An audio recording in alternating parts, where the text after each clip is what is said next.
राधे राधे। ओम नमः शिवाय। दोस्तों, आप सभी लोग जानते हैं कि बच्चों के 10th और 12th के बोर्ड एग्जाम्स आने वाले हैं, बोर्ड के पेपर आने वाले हैं और सभी बच्चे जो है तैयारियां भी कर रहे होंगे और कुछ बच्चे डरे भी होंगे कि हम अपने इन पेपरों में पास हो पाएंगे या नहीं हो पाएंगे, हम अपने इन पेपरों में फर्स्ट रैंक ला पाएंगे या नहीं ला पाएंगे। अगर किसी भी बच्चे के मन में ये डर है और वो बच्चा 10वीं या 12वीं के पेपर देने वाला है, अभी बोर्ड एग्जाम्स देने वाला है, तो उसको पंडित जी द्वारा बताया गया ये वाला उपाय ज़रूर करना चाहिए। परीक्षा में पास होने का या परीक्षा में अच्छे नंबर लाने का या परीक्षा में पहले नंबर पर आने का सबसे बड़ा जो उपाय है, पंडित जी ने बताया हुआ है बेलपत्र पर शहद लगाने वाला उपाय। ये उपाय आप लोगों ने सुना भी होगा, पर जब आप इस उपाय को सही तरीके से करेंगे तो ही आपको इस उपाय को करने का यहाँ पर फल भी देखने के लिए मिलेगा। देखिए, सबसे पहली चीज़, ये जो उपाय है ये बच्चों को ही करना होता है। मतलब जिस बच्चे को या बच्ची को 10वीं या 12वीं का पेपर देना है, बोर्ड एग्जाम देना है, उसको अपने हाथों से ये वाला उपाय करना होता है। बच्चों के लिए कोई और उपाय नहीं कर सकता है। बच्चे जहाँ पर भी हैं वहीं पर किसी भी शिव जी के मंदिर में जाकर ये वाला उपाय कर सकते हैं, है ना।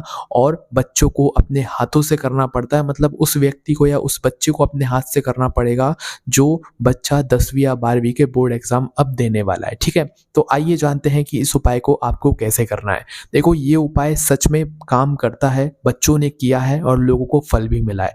अब आप ऐसा बिल्कुल मत समझिएगा कि आप उपाय करेंगे और आप बिना पढ़े लिखे पास हो जाएंगे। देखिए, कई बार होता है कि हम लोग पढ़ते भी हैं, अच्छे से याद भी कर लेते हैं, पर जब भी हमारे मन में डर होता है कि हम लोग पास हो पाएंगे कि नहीं हो पाएंगे, या हम लोग अच्छे नंबर ला पाएंगे कि नहीं ला पाएंगे, तो उस जगह पर दोस्तों उपाय काम करता है। ऐसा नहीं कि आपने पढ़ा बिल्कुल नहीं है और आपने उपाय कर लिया तो आप अच्छे नंबरों से पास हो जाओगे। नहीं, आपको अपनी मेहनत भी करना पड़ेगी। भले आपसे जितनी मेहनत हो आप उतनी मेहनत तो करो, उसके साथ में उपाय करो, है ना। फिर उसके बाद देखना आपको वो परिणाम मिलेंगे जिसके बारे में आपने सोचा भी नहीं होगा। अब यहाँ पर आपको करना क्या है वो सुन लीजिए। देखिए, इस उपाय में आपको सबसे पहली चीज़ तो जो है एक बेलपत्र की आवश्यकता पड़ेगी। किस चीज़ की? एक बेलपत्र की। और दूसरी चीज़ है यहाँ पर शहद। शहद की एक छोटी सी डिब्बी आती है, पूजन की दुकान पर आपको मिल जाएगी। कोई भी बच्चा ला सकता है इन दोनों चीज़ों को आसानी से, तो आप लोग लेकर आ जाइएगा। ये उपाय विशेष रूप से सुबह के समय होगा और किस दिन होगा ये भी सुन लो। देखो, ये जो उपाय है ये विशेष रूप से अगर किसी विशेष दिन पर आप लोग कर रहे हो जो भगवान शिव जी के प्रिय हो, जैसे कि सोमवार का दिन हो, प्रदोष व्रत का दिन हो, मासिक शिवरात्रि का दिन हो, पूर्णिमा का दिन हो, अमावस्या का दिन हो, कोई भी विशेष दिन पर उपाय कर रहे हो तो अच्छी बात है। अन्यथा आप लोग किसी भी दिन पर ये वाला उपाय कर सकते हो, कोई दिक्कत परेशानी नहीं है।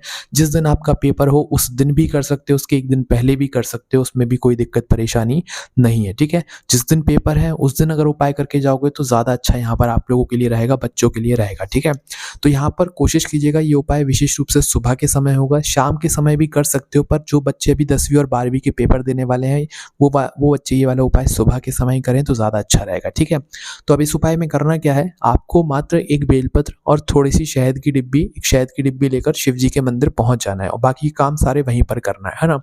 अब करना क्या है आपको, जैसे ही आप शिव जी के मंदिर पहुंचते हो, अगर कुछ पूजन सामग्री भी अलग से लेकर जाना चाहो तो लेकर जा सकते हो, कोई परेशानी नहीं है।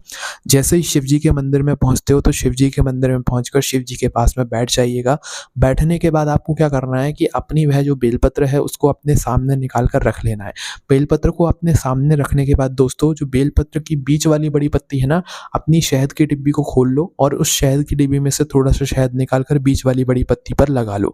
अब देखो, बेलपत्री का एक चिकना भाग होता है और एक पीछे वाला भाग होता है, तो आपको ये जो शहद लगाना है ये उस चिकने वाले भाग पर लगाना है जो कि सामने की तरफ, आगे की तरफ होता है। ठीक है, सिर्फ और सिर्फ बेलपत्र में 3 पत्तियां होती हैं, पर आपको सिर्फ बीच वाली बड़ी पत्ती पर ही जो है ये शहद लगाना है। शहद कैसे लगाना है, थोड़ी सा शहद अपनी उंगली में लेकर उस बीच वाली बड़ी पत्ती पर लगाना और उस बीच वाली बड़ी पत्ती पर पूरे में शहद को फेर देना। ठीक है, इस शहद को बीच वाली बड़ी पत्ती पर पूरे में फेरने के बाद, शहद को लगाने के बाद आपको इस शहद को क्या करना है, जैसे शिवलिंग पर उल्टी करके हम लोग बेलपत्र चढ़ाते हैं ना, वैसे ही आपको क्या करना है, क्योंकि हमने बेलपत्र को, मतलब बेलपत्र के चिकने भाग पर जो है शहद लगाया हुआ है, तो हमारी बेलपत्र शिवलिंग पर बिल्कुल सही चढ़ेगी। पर यहाँ पर आपको इस बेलपत्र को चढ़ाना नहीं है, यहाँ पर आपको बेलपत्र को चिपकाना है। चिपकाना क्यों है? क्योंकि आपने बीच वाली बड़ी पत्ती पर शहद लगा दिया है और शहद लगाने के बाद आपकी बेलपत्र जो है आसानी से यहाँ पर चिपक जाती है ना। तो आपको क्या करना है, शिवलिंग का जो सामने वाला भाग होता है, उस सामने वाले भाग पर अपने सीधे हाथ की हथेली से जो है चिकना वाला भाग शिवलिंग को छू जाए, शिवलिंग पर चिपक जाए। इस तरीके से आपको अपनी बेलपत्र को बीच वाली बड़ी पत्ती पर शहद लगाकर शिवलिंग के ऊपर सामने की तरफ में चिपका देनी है। बेलपत्र को शिवलिंग के ऊपर चिपकाने के बाद में अब आपको जो है भगवान से प्रार्थना करनी है अपने पेपर के लिए, अपने एग्ज़ाम के लिए, आपका जो भी पेपर आने वाला हो, जो भी पहला पेपर हो उसके लिए। भगवान से ये भी बोलिए कि भगवान हमसे जितना हो सकता था हमने पूरा पढ़ा है, बाकी हमने जो पढ़ा है वो हमें सब कुछ याद रहे। हम जब पेपर देने के लिए बैठे तो हमारा पेपर अच्छे से जल्दी हो जाए और हमें कोई भी यहाँ पर परेशानी ना हो। ऐसी आपको भगवान से प्रार्थना करनी है और आपने जो पढ़ा हुआ है वो आप भूले ना, ऐसी आपको प्रार्थना करनी है। ऐसी प्रार्थना करके वह बेलपत्र को वहीं के वहीं रहने दीजिएगा, उसको आपको कुछ नहीं करना है। बस भगवान का 2 मिनट ध्यान करके 2 मिनट श्री शिवाय नमस्तुभ्यम का जाप करके आप वहाँ से आ जाइएगा अपने घर पर। यहाँ पर आपका ये वाला उपाय पूरा हो जाता है। देखो, इस उपाय को आप अभी भी कर सकते हो, हर पेपर के दिन पर सुबह-सुबह भी कर सकते हो या हर पेपर के 1 दिन पहले भी कर सकते हो। अगर आप सुबह ना कर पाओ तो हर पेपर के 1 दिन पहले भी कर सकते हो, है ना?